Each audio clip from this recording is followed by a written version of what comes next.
daleen ak jàmm ci seen plateau Focus PME comme niñ ko faral di defee chaque semaine ñu ànd ci ak entrepreneur wala ku yëngu ci wàllum business wala innovation tey nag suñu invité du jour mi ngi tudd Mohamed Amar di CTO bu Jamtech. Mohamed Amar ñu ngi lay dalal jàmm ci suñu plateau di la wax merci si li nga accepté invitation bi ñu bàyyi la nga nuyoo ak ñi lay seetaan. Merci beaucoup madame Traoré ñu ngi leen di delloo nuyoo bu baax di nuyu aussi waa TSM business jaaree ko ci sëñ Moustapha jaaree foofu aussi nuyu suñu téléspectateur di leen jaajëfal te di ñaan aussi buñ ci waxtaanee mu nekk njëriñ. Inch'Allah. Merci beaucoup. Alors, est-ce que mën nga ñu wax tuuti ci sa jaar-jaar naka nga jaar ban parcours nga am ba egg si fii tey. Merci beaucoup question boobu dinaa ci sawar a tontu déjà man maa ngi am sama baccalauréat en 2016 ci lycée moderne de Rufisque. Par la suite ñu orienté ma université Cheikh Anta Diop de Dakar département maths physique informatique MPI foofu laa def 2 ans de mathématiques pure bi ma jógee foofu ci laa def par voie de concours une licence en informatique bi ma defee licence bi en informatique ma jàll aussi en master boo xamante ne aussi c'est orienté business intelligence. Mais avant même sama master di jeex en 2000 je pense 21 ci laa intégré en stage l'entreprise NMA Sanders pour 3 mois donc de janvier à mars 2021. Suite à cela, l'a intégré aussi une autre entreprise qui s'appelle AGS. En même temps aussi, je faisais du freelancing quand même. Je faisais du freelancing partout. Si période beaucoup aussi, il a commencé à activer un peu sur YouTube, publier du contenu pour se faire un peu d'argent parce que en tout cas xamal ne yaa ngi jàkkaarloo ku bëgg xaalis du coup je passais tout mon temps à rechercher mais comment se faire de l'argent sans se déplacer souvent donc noonu laa jaar quand même ba fin 2021 ma commencé jàngale université Cheikh Anta Diop de Dakar au Curie. Je remercie de passage professeur Idrissa Sarr parce que moom moo ma jox confiance bi ba ma commencé jàngale devant des amphis de plus de 600 étudiants. Par la suite aussi ma commencé jàngale à l'université Amadou Hampâté Bâ noonu laa jaaree aussi di continuer di jàngale dans plusieurs autres écoles en même temps aussi di servir dans d'autres vraiment entreprises comme Polaris ainsi de suite donc en gros c'est ça. Macha allah ñu gis ni que am nga parcours bu am solo ñu gis ni que tamit nekkoo ci benn domaine kese yaa ngi avec plusieurs casquettes naka ngay dundee loolu en tant que benn nit bëriwul pression. Oui bari na pression mais une pression dafa nekk loo xamante ne dañ ko xaw a tàmm ba suñ amul pression sax duñ nekk à l'aise et histoire ba loolu mu ngi jugee ci peut-être suñu parcours suñu cursus scolaire parce que déjà mën naa remonter même plus loin parce que bi may def je pense bi may nekkee C2 en classe de C2 malheureusement mes parents se sont séparés et période boobu nekkoon na période boo xamante ne xawoon naa bàyyi jàng parce que je suis resté 1 an 2 mois sans ma def cours. Oui maintenant bi ma ñëwaatee ci école bi nga xam ne foofu laa doon jàngee ñoom ñëpp dañ may retourner de classe dañ may yóbbuwaat C2 pour me reprendre ma ne non dans ma vie du ma reprendre benn classe ba coow li àgg ci directeur bi ma ne leen non man ñi ma bokkaloon classe daaw duñ ma raw ren impossible. léegi si loolu noonu ñu ne ma kon dañ lay defal test mais test boobu je vous assure dama galérer parce que j'étais obligé ñoom li ñu jàngoon daaw yëpp man ma jàng ko en quelques mois donc foofu noonu def naa fa vraiment efforcé naa sama bopp ba noonu laa defante ñoom bokk ak ñoom classe réussir loo ak ñoom dem naa sax bay jël 3e alors que au début c'était hyper compliqué. En plus c'était une école privée. L'entreprise je salue déjà les dirigeants. lu jóge ci loolu aussi même bi ma nekkee lycée j'étais en S1 première S1 on était 20 terminale S1 on était je pense 8 donc foofu aussi jàng bu extraordinaire moo fa am du coup foofu pression mais c'est H24 en fait il y a pas de li ñu naan cin buy baax moom amul ko bu sedd quoi donc c'était ça foofu laa ko tàmmee ba MPI aussi maths physique informatique universitairement voilà quoi mu ngi noonu c'est que da ngay gis peut-être ay département yoo xam ne sur 3000 ay 40 ñoo ci validé donc foofu c'était hyper compliqué et j'ai tout fait pour être parmi les meilleurs. C'est pourquoi d'ailleurs ma am sélection pour dem en licence informatique parce que c'était très sélectif donc pression bi peut-être foofu laa ko tàmmee ba aujourd'hui je peux pas rester man du ma am sax week-end en fait le week-end passé j'étais à presque 40 kilomètres de Dakar damay roule tout le temps quoi damay wër tout le temps donc c'est loolu daal mooy expliquer peut-être sous pression bi et tout ça. D'accord macha allah ñu gis ni que jàmbaar nga ndax ku déggu sa parcours xam ne que def nga ay effort yu incroyable pour agsi fi nga agsi tey sànq yaa ngi wax maa ngi dégg ci sa biir wax que pendant confinement bi si nga profité nekk di gëstu li nga xam mooy wàllum informatique création de contenu ak yu demee noonu peut-être moo la poussé tey nga gën a am idée claire ba nekk tey cofondateur Jant Tech ak CTO lan nga ñu mën a wax ci Jant Tech lan mooy Jant Tech ak lan moo tax ngeen tànn tur boobu noonu. Effectivement déjà avant may wax ci Jant Tech ak signification damay rappeler un tout petit peu histoire am quand même c'est une histoire récente donc comme ni nga ko waxee rek 2020 fekkoon na boobu maa ngi je pense en master 1 et université tëj na ay portam parce que quoi Covid ñëw na et voilà j'étais obligé de retourner à Rufisque. Maintenant au lieu ma nem toog sans rien faire man déjà dama am benn certaine passion ci informatique du coup ma nekk ci auto-formation je me formais au jour le jour pour rappel chaque jour pendant presque période de confinement bi yëpp de 22h à 4h du matin je ne quitte pas ma chaise c'était ça mon objectif de 22h parce que foofu amul prière amul kaay añ amul kaay reer amul dara donc de 22h à 4h du matin fi ma toog mu duma bouger amul lu may mën a bouger loolu quoi donc noonu laa def avec des philosophies et surtout aussi avec des vidéos de motivation sur internet comment apprendre comment réussir comment gagner de l'argent noonu laa toppee sama processus ba voilà am une certaine maîtrise loolu moo waral peut-être avant fin Covid bi comme ni ma la ko waxee sànq ma daal di publier benn plateforme benn logiciel bu ma defaroon bi sax bu tuddoon quiz bi si la ko sama benn xarit gisee bi mu ko gisee daal di ma mais lii c'est intéressant parce que lui il était à l'étranger malgré que Sénégal à l'époque ça waruñu woon trop si digital application et tout mais moom xam na le potentiel bi application bi am donc moom moo ne ma mais ni ñuy def ba publier ko moom ma njëkk a aidé à ce que ñu publier application il s'appelle El Hadj Gueye et il est depuis toujours mon cofondateur quoi d'accord il est déjà moom mooy CEO bu Jant Tech donc si noonu aussi la amee ñeneen ñu rejoindre à savoir Tafsir ak monsieur Diassi noonu lañ defaree Jant Tech maintenant Jant Tech lu muy signifier pour revenir à votre question Jant comme soleil et Tech comme technologie donc c'est une entreprise qui évolue dans le domaine des nouvelles technologies quoi en fait et comme le soleil Jant Tech aussi a de grandes ambitions donc dafa am ambition wu tey jii nii nekk leader ci domaine des technologies et alhamdulillah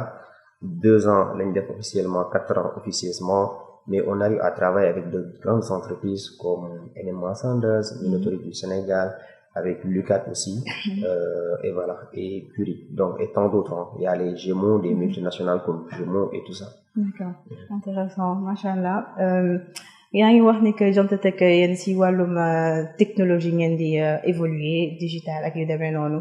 alors Jant Tech yan domaine technologique actuellement ci la gën a concentré wu. ok alors pour rappel juste informatique dafa nekk domaine boo xamante ne c'est un domaine à part entière vaste na bépp xeetu vaste mais ñun dañoo concentré wu ci domaine spécifique te loolu lépp mën nañ ko tënkee transformation digitale tey jii nii am na start-up yoo xamante ne ñoom dañuy defar application pour le grand public ñii dañuy def lii ñii dañuy def lii ñun dañuy ñëw fekk entreprise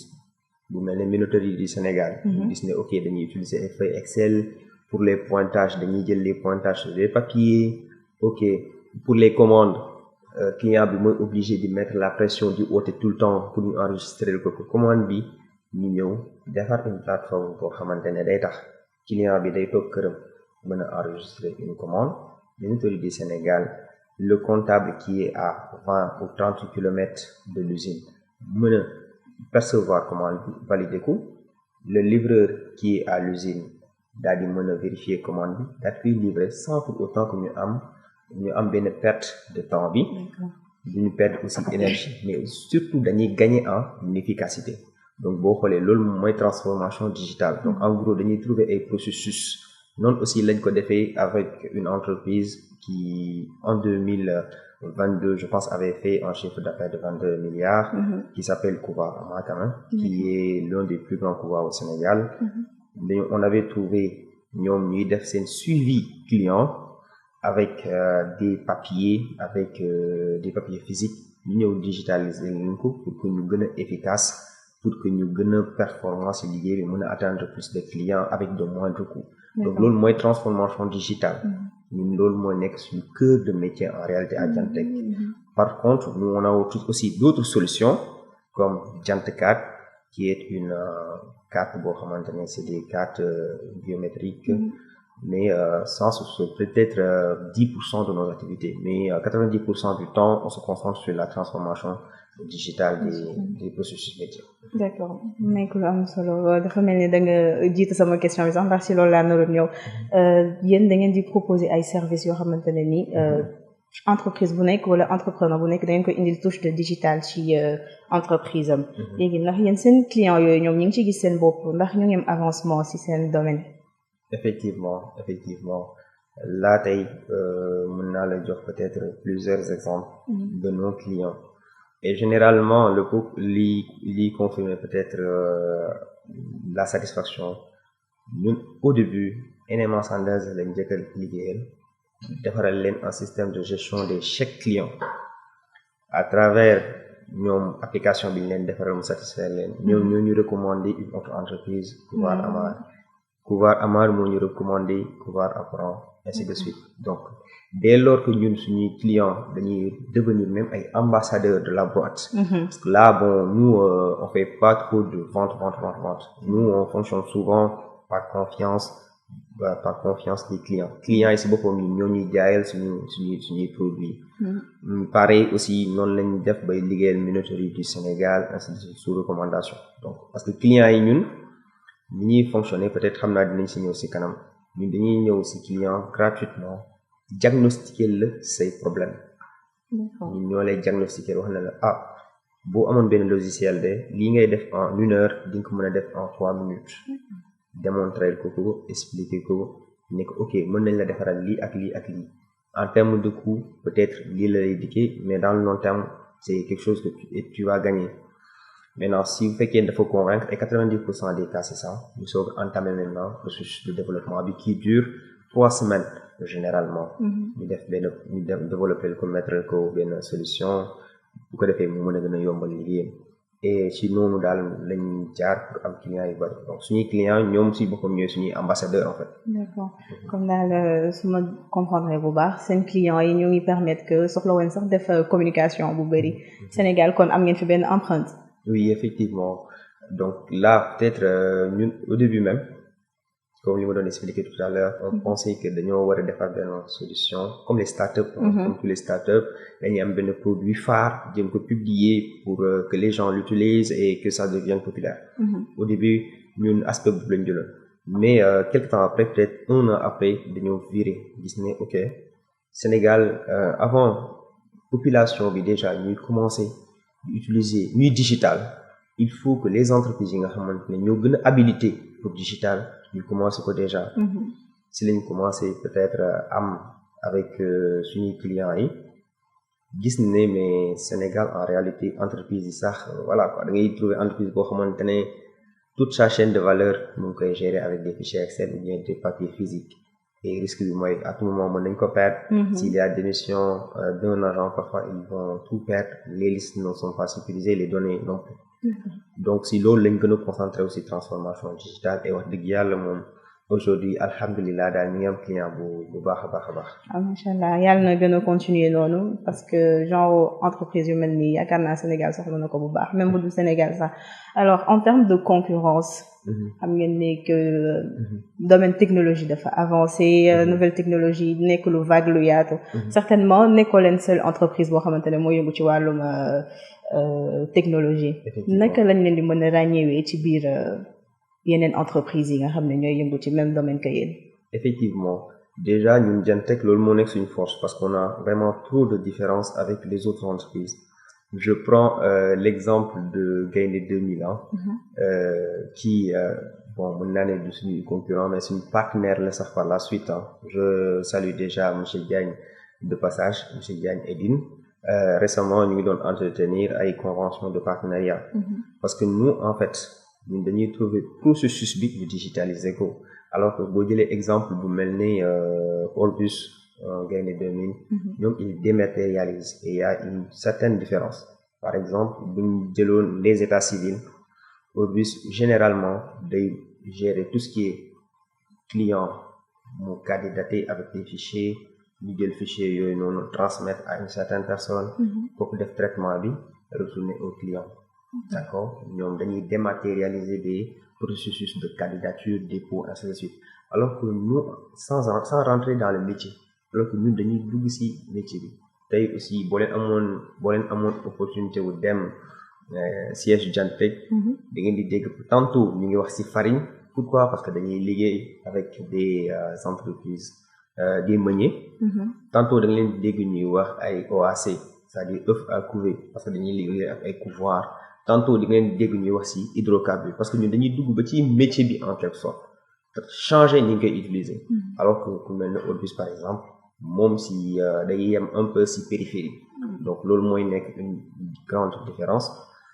L'autre aussi mooy ñun suñu manière de fonctionner ñun duñ defar logiciel ñëw proposer la ko. dañuy co-construire un logiciel. dañuy ñëw laaj la mooy sa problème ñëw defal la une première proposition. dañ la defalee proposition tout au long du développement li la neex rek la ñuy def ñun duñ def lu ñu neex. dañuy defar benn page ñëw wala ne est-ce que c'est bon nga ne non changer ñu couleur bi image bi changer nañ ko j'aimerais que vous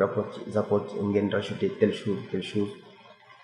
ñu defar ko de sorte que yow bu pare sa produit lay gën a nekk suñu produit et la preuve defaral nañ client benn produit boo xam ne après moom moo dem di jaaywaat produit bi feneen en collaboration avec Jantec. Donc ñun dañuy offrir aussi ces genres de business donc moom lañ defaral produit bi avec vraiment une facture mais après moom il s'en est sorti parce que arrivé na à déjà jaay ko une autre entreprise. muy pouvoir Amar boo xamante ne revendre na l'application à un autre pouvoir aussi. Parce que déjà application bi day ñëw répondre say besoins.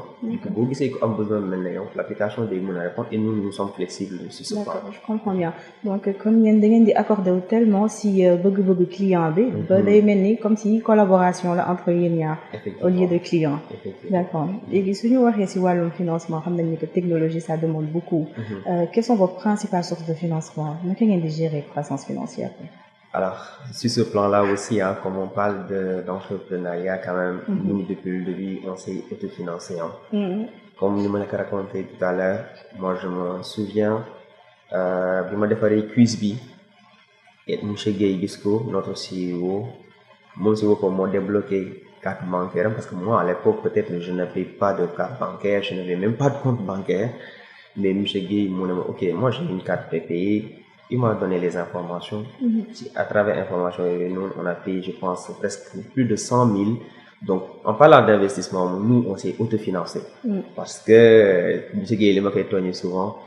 moom son domaine c'est pas l'informatique moom BTP la def par contre dafa am benn couche technologique. Et ce n'est pas pour rien tey jii entreprise yu bëri boo leen gisee les DG nekkuñu ci domaine boobu noonu dañuy am une vue client boo xamante ne yow mi nekk ci métier bi doo ko am. du coup ñoom sax ñoo lay gën a mën a diriger que yow mi nga xamante ne yaa ngi ci domaine bi. Donc en gros en parlant de financement ñun depuis le début ñu ngi autofinancé wu. On a eu peut-être des opportunités en gagnant des concours comme la Poste mais finalement ça s'est pas trop bien passé quoi. Dans le Sénégal en parlant de décaissement là c'est un peu compliqué. Et ñun on n'a pas perdu de temps on travaille et heureusement aujourd'hui voilà. Peut-être que nous ces questions on fait plus de 14 salariés quand même et on arrive quand même à gérer les dépenses, la masse salariale et tout ça, tout cela sans aucun franc d'un autre quoi. Machallah donc ngeen nekk entreprise boo xam ne c'est pas genre ça débute récemment. 2 ans à peine est-ce que mën ngeen ñu partager chiffres yi ngeen di def? Parce que yaa ngi wax yéen a ngi gérer salariés yi salaire yi. J'imagine que ça doit être pas facile. naka ngeen koy gérer ak ndax yéen a ngi ci génn bu baax. Bon, nous ici gagne plus ou moins, parce que aussi, quoi qu'on puisse dire, Sénégal aussi, vous décidez d'entreprendre, surtout le décider formel, parce que ce que j'ai oublié de dire, moi, nous, dès le début, on a été formel, am un ingénieur comptable, bon, maintenant, moi, nous gérer sur fisc, les taxes et tout ça. Donc, loolu aussi, moi, lâche un appel à l'État du Sénégal pour nous dire, naka la ñuy alléger un peu les taxes pour les entreprises. Voilà, parce que nous, parfois, on dépasse le million de taxes par mois et ça, c'est pas anormal. C'est un peu anormal pour une entreprise, mais de jeunes surtout. Hein. Oui. C'est peut-être ce qui, parfois, moi, tarnel un peu entreprise du décollé. Donc, en parlant de chiffres, nous, en termes de clients, vraiment, on travaille avec une dizaine d'entreprises, de très grandes entreprises. Je donnais l'exemple de NMA, Next,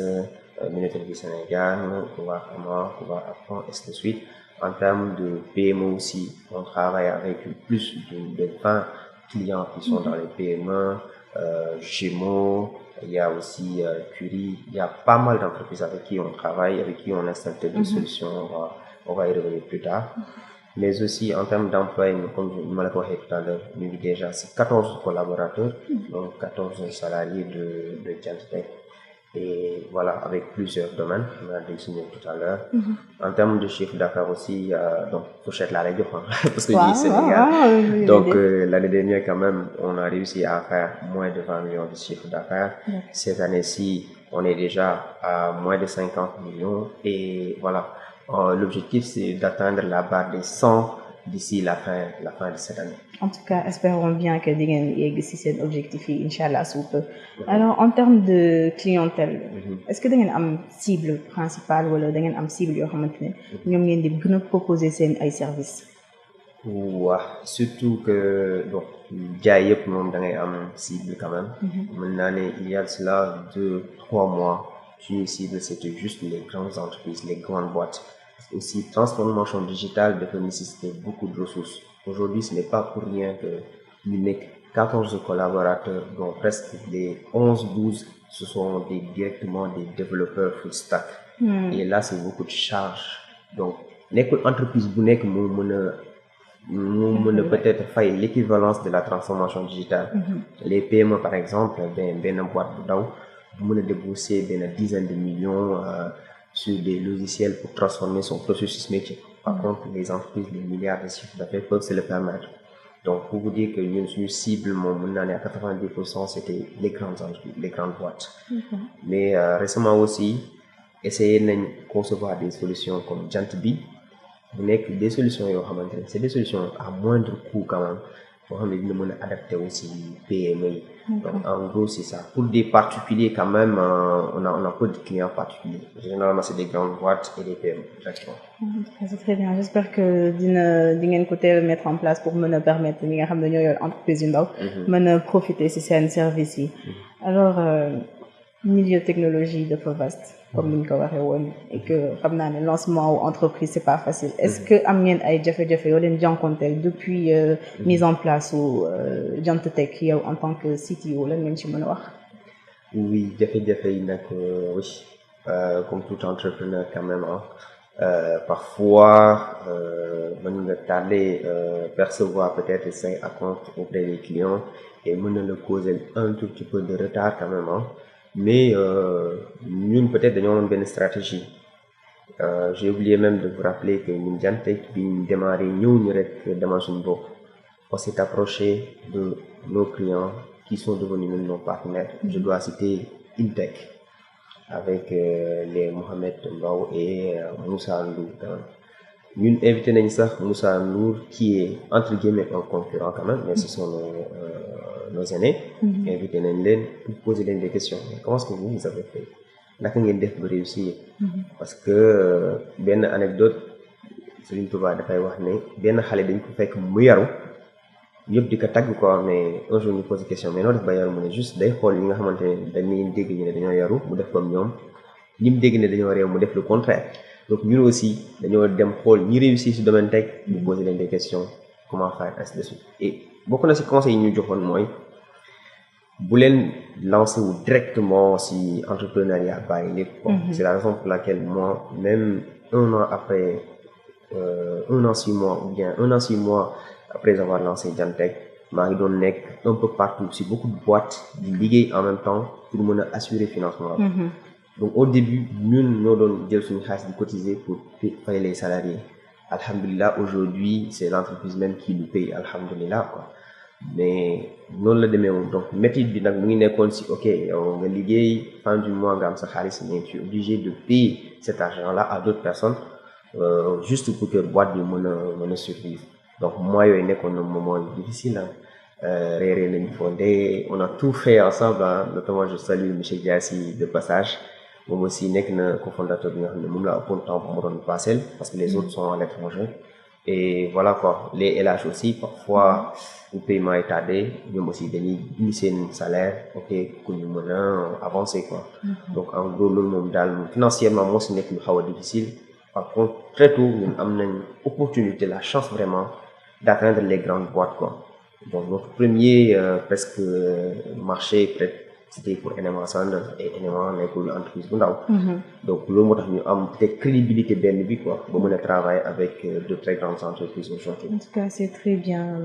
mais nag jafe-jafe mënul ñàkk comme ni nga ko waxee entreprendre c'est pas facile surtout dëkk bu mel ni Sénégal il faut juste savoir comment gérer et que être persévérant quoi alors si wàllum sécurité ak confidentialité naka la Jantech di comment il s'y prend pour maintenir sécurité li nga xam ne mooy confidentialité ay clients wala ay utilisateurs alors pour cette question déjà bon boobu moom dina nekk à l'aise pour répondre aussi parce que déjà ñun Jantech dès le début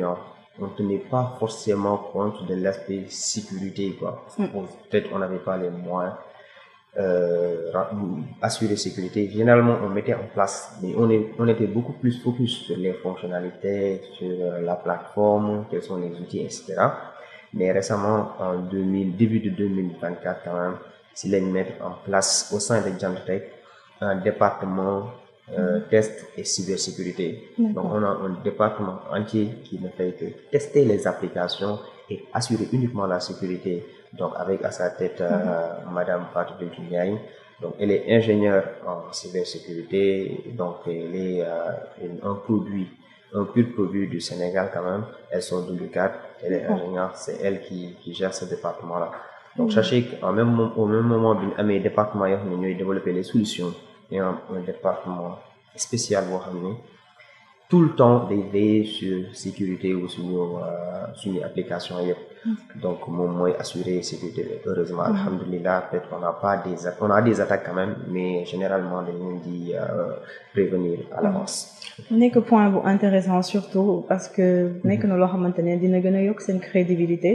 pour toute entreprise tamit confidentialité ak savoir préserver sécurité dafa baax donc yéen vous travaillez en équipe je pense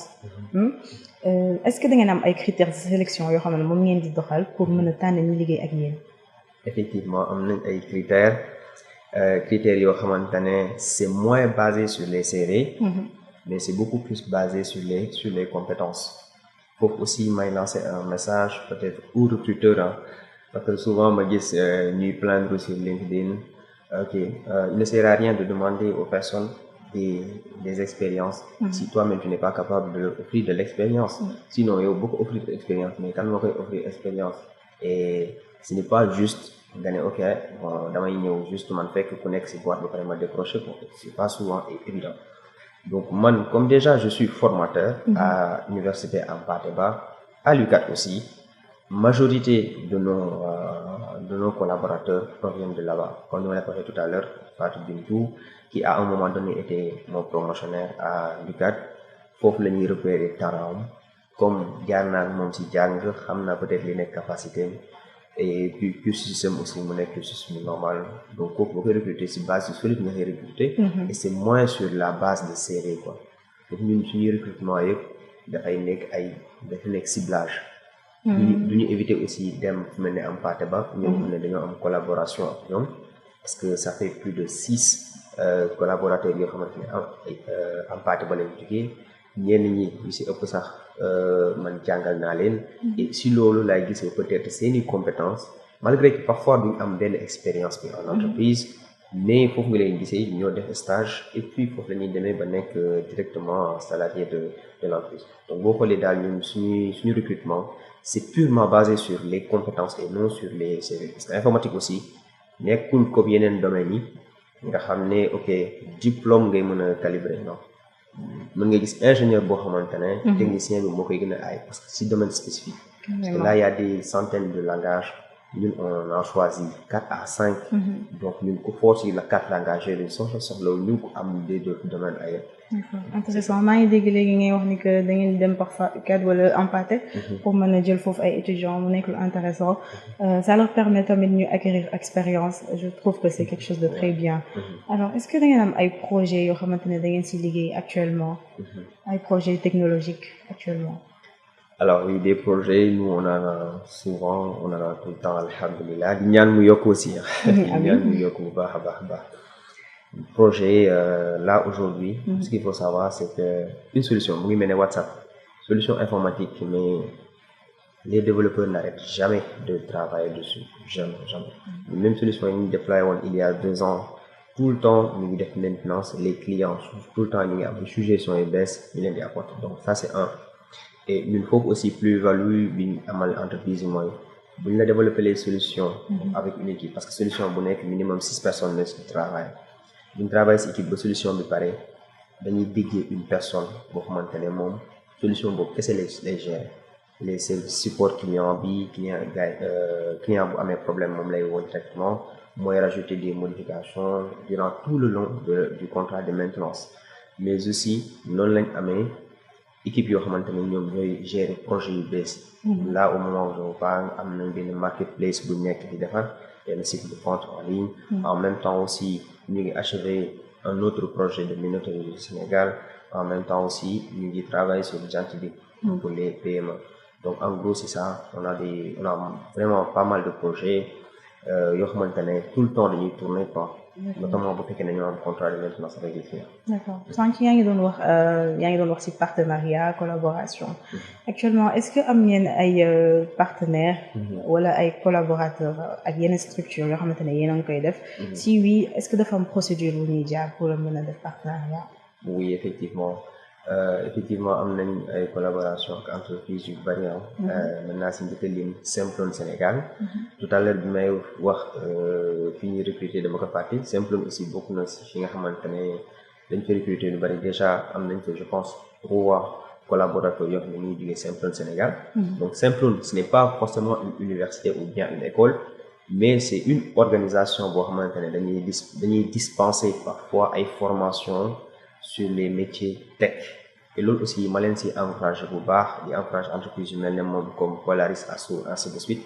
ñoom dañuy nekk organisation yoo xamante ne duñ ñëw di jàngal peut-être la personne di jàngi université dañuy xool peut-être lii technologie soxla actuellement ñu ñëw jàngal na ko les langages yi technologie soxla parce que loolu aussi dafa nekk faiblesse Sénégal ci domaine yëpp da ngay xool par exemple récemment maa ngi dégg am ku tooñ les géographes mais da ngay xool domaine bu nekk parfois duñ la jàngal yow li nga soxla aujourd'hui pour intégrer entreprise mais dañ lay jàngal lu vaste donc informatique tamit loolu moo si xew ñun suñu étudiants yu bëri dañ leen di jàngal loo xam ne mais soxlawuñu ko tey entreprise je donne l'exemple de peut-être Java bi nga xamante ne avant c'était utilisé à 100% aujourd'hui c'est moins utilisé aujourd'hui on est plus sur les frameworks web donc les entreprises comme les organisations comme Simplon Polaris ñoom dañuy offrir formation yooyu noonu à des jeunes donc ñun entreprise yooyu noonu aussi vu que entreprise dafa nekk di màgg dañuy dem di collaborer ak ñoom pour avoir les meilleurs profils attention ñun nag aussi duñu jël n'importe qui quoi donc balaa ñu jël dañuy def ay entretiens yu rigoureux plusieurs fois et généralement même on demande les meilleurs donc sur convention yi ñu am ak Polaris convention yi ñu am ak Simplon ak Hampâté Bâ c'est juste pour repérer les meilleurs d'entre eux et di leen offrir facilement gratuitement des stages di leen offrir des stages maintenant beneen sélection derrière pour mën leen a retenir en tant que salarié quoi si ça vaut le coup donc en gros am na aussi donc loolu mooy aspect juste partenariat pour éventuel recrutement mais aussi dañuy collaborer avec d'autres entreprises comme Orbus Gaindé 2000 pour ensemble ñu mën di traiter yenn projets Ce qui arrive mooy une entreprise comme Orbis parfois dañ leen di jox de gros projets. Par contre, eux, ils ne rentrent pas, comme je l'ai expliqué, dans le cœur du métier du client. Donc, ils peuvent traiter leur domaine bi ci des ñu sous-traiter ñu ko. Et loolu aussi, on le fait également avec une entreprise Next boo xamante ne moom day évoluer dans le domaine des télécoms, des télécommunications. Donc, l'informatique, la digitalisation, ce n'est pas son truc. Du coup, moom aussi, bi mu amee un projet boo xam ne dafa toucher à la fois télécommunication et technologie informatique dañoo sous-traiter informatique bi partie développement bi moom mu gérer partie télécom. Donc noonu lañ def ba ensemble ñu mettre en place benn plateforme bu tudd observatoire pour le CNSR, comité national pour le contenu local, qui essaie de voir peut-être naka lay améliorer part bi Sénégalais yi di gagner si hydrocarbures au Sénégal, pétrole et gaz et tout ça. Donc en gros ñun moom beddiwuñu kenn, on travaille avec tout le monde. Même si tu es un concurrent entre guillemets, tu peux devenir partenaire facilement quoi. Et c'est ce qu'on fait avec les Intech, les Orbis, et on n'arrête jamais. À chaque fois ñu ngi essayer de trouver des partenaires. C'est intéressant. Alors Diantatech di entreprise technologique di yëngu ci wàllum lépp luy technologie, nouvelle technologie. Ban vision la Diantatech am si ëllëgu Sénégal, même Afrique, si wàllum technologie? Ok. Alors vision bi moom mooy déjà mettre à jour, parce que on est trop en retard, mettre à jour le Sénégal dans un premier temps en matière de technologie. Mettre à jour le Sénégal, ça veut dire quoi? Aujourd'hui tey entreprise yi amuñu benn pointe de digitalisation, procédure yi yéex nañ. Pour avoir un papier da ngay patienter, alors que benn instant tu pouvais peut-être rentrer dans un site et télécharger. Tu trouves des entreprises qui font des centaines de milliards de chiffre d'affaires et qui n'ont même pas de site web. Ça, c'est anormal. Site web de présentation, qui n'ont même pas d'email de contact, qui n'ont pas de support client. Et donc, bu nit ñi digitaliser wu te fekk les entreprises digitalisées wu ñu mën a dem. Donc, suñu objectif actuellement mooy fexe ba entreprise digitalisée wu. Puis la population ñu jéem leen a mettre à niveau déjà si digitalisation avec sensibilisation du monde ànd et tout, et puis après ñu escalader si sous-région. loolu daal moo nekk suñu mission. waaw nekk na lu am solo parce que technologie dafa nekk loo xamante ne c'est devenu indispensable quand même. J'espère que seen objectif yi di ngeen ko atteindre sous peu pour gën a étendre li nga xam ne mooy seen domaine. Alors yow yaa ngi wax ne que professeur nga da ngay joxe ay cours ci différentes universités. Alors si sa étudiant yi par exemple boo si amoon ay jeunes yu ñëwoon di la laaj yow conseil en tant que entrepreneur, en tant que CTO di yëngu ci wàllum technologie, nga gis xale boo xam dafa bëgg yëngu tamit ci même domaine que yow, ban conseil nga koy jox? Ban conseil laa koy jox mooy auto-formation. Parce que man aujourd'hui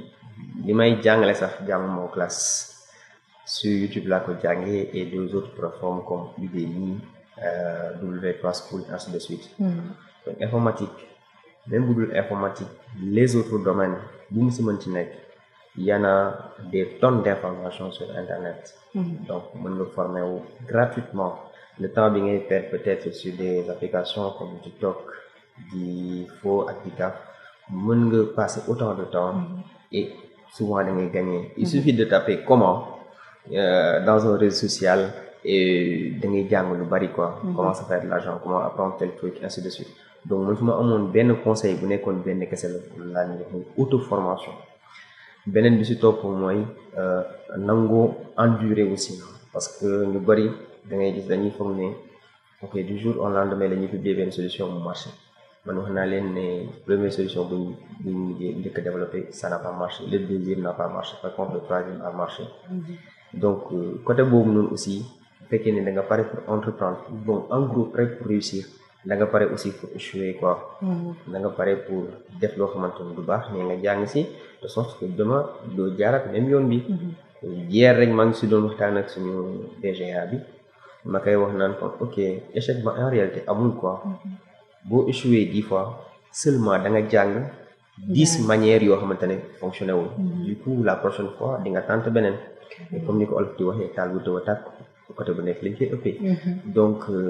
loolu daal nekk na ñaari conseils yi nga xamante ne doon naa ko jox vraiment koo xamante ne dafa bëgg a entreprendre mooy aller sur internet s'auto-former bu mu basé wu ba uniquement si liñ ko jàngal classe. l'autre aussi mooy n'attente di échouer tout le temps et s'il le fait man en tout cas noonu laa jaatee gëm naa ne dafa jaaree ni réussir quoi. alors j'espère que ce étudiant yi ñu ngi lay dégg et que dinañ ci bàyyi xel bu baax d'autant plus que léegi tellement technologie dafa avancé ba tu n'as même plus besoin de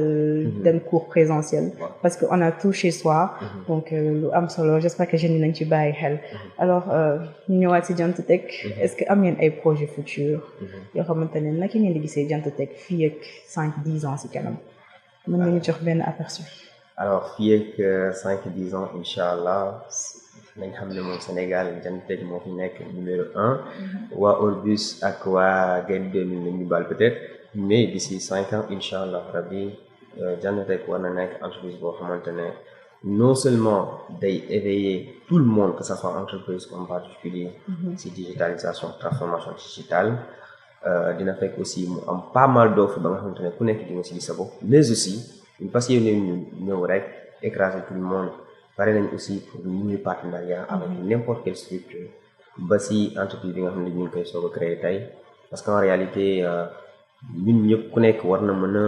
am lu mu mën a apporter keneen kii quoi. donc aujourd'hui dañuy collaborer avec ñu peut-être ñu njëkk si domaine bi après aussi d'ici 5 ans ñaan nañ yàlla dem bay mujjee di incuber d'autres entreprises. Pourquoi pas créer des startups parce que à Jant Tech même dans le domaine de l'agriculture vu qu'on a des applications qui sont dans ce domaine-là déjà dafa nekk domaine boo xam ne dañ koy séparer mu nekk une autre entreprise Jant Agro et on a peut-être des projets comme ça de sorte que Jant Tech dans 5 ans day nekk peut-être l'entreprise mère mais day am plusieurs autres entreprises bu nekk ak domaine bi nii dans le domaine d'activité bi et puis mu nekk entreprise boo xamante ne dafay mën a contribuer vraiment si employabilité au Sénégal parce que déjà en à peine 2 ans nous sommes à 14 collaborateurs et d'ici la fin d'année certainement on sera à 20 collaborateurs et ainsi de suite quoi. Vraiment bëgg nañ def des centaines d'emplois. Inch'Allah en tout cas je vous souhaite beaucoup de succès. Merci. Alors yaakaar naa li ñu amoon ci waxtu mi ngi xoj est-ce que am na leneen loo bëgg yokk ci Jant Tech. bon en tout cas Jant Tech xanaa di ñaan ak di wax ne rek képp koo xamante ne que ça soit entreprise ou particulier Jant Tech mu ngi fi même boo amee idée de projet ñun on est là disponible appelez-nous contactez-nous à travers notre site web jant.tech donc www.jant.tech nous sommes open nous sommes disponibles dañ xool lan moo nekk say besoin jéem la si trouver benn solution sans nga fay dara donc seulement buñ la proposer solution ba mu convenir la ci la ñuy jàll maintenant si étape de facturation loolu la ñuy def ak entreprise yëpp parce que ñun am nañ benn certaine conviction que ni buñ la présenter li war a résoudre ce problème tu vas acheter si tu n'achètes pas aussi c'est pas méchant on trouvera peut-être un autre moyen donc nous loolu daal xam naa moo nekkoon suñu mot di wax ne Jant Tech daal mu fii pour ñëpp entreprise boo mënti nekk domaine boo mënti nekk parce que ñun amul benn domaine bu ñu spécialisé wu quoi domaine boo mënti nekk informatique am na lu mu la war a mën a apporter en termes d'efficacité en termes de transparence en termes de visibilité aujourd'hui un de nos clients il reste au Brésil et il supervise son entreprise qui est ici au Sénégal en temps réel surtout quoi donc juste pour vous dire que voilà Jant Tech est là pour tout le monde